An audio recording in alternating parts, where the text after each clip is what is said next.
నిజం. ఎవడికాడ మోసం చేసుకుంటారు. నా కూతురు బాగుండాలని మీరు, నా కొడుకు బాగుండాలి నేను. ఎలా ఉండాలి తెలుసా? నేను బాగుండాలి, నా కొడుకు బాగుండాలి అని ఆలోచించాలి.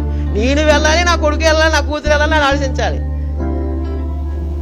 అది సమకూర్చడం అంటేని. మనం అలా కాదు. నాకులా నువ్వు ఉండకూడదురా, నాకులా కష్టపడకూడదురా, నువ్వు మాత్రం సుఖంగా ఉండరా అంటావు. నువ్వు మాత్రం దేవుడి కోసం ఏమి త్యాగం చేయకుండా, దేవుడి కోసం సమయం ఇవ్వకుండా, ఏ ప్రార్థనకి రాకుండా, నీ సమస్తం నీ కొడుకుల కోసం, నీ కూతుల కోసం, సమస్తం నీ భార్య కోసం, ఇల్లు కోసం, వాకుల కోసం నీ జీవితం అంతా ఏం చేస్తా తెలుసా? ఖర్చు పెడేస్తావు. నీకు తెలియదు లాస్ అయిపోతున్నాం మనం.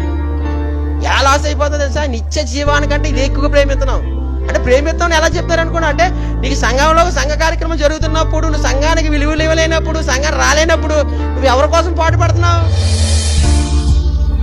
విడిచిపెట్టే దానికోసం పాటు పడుతున్నావు. అదేమన్నా వస్తుందా?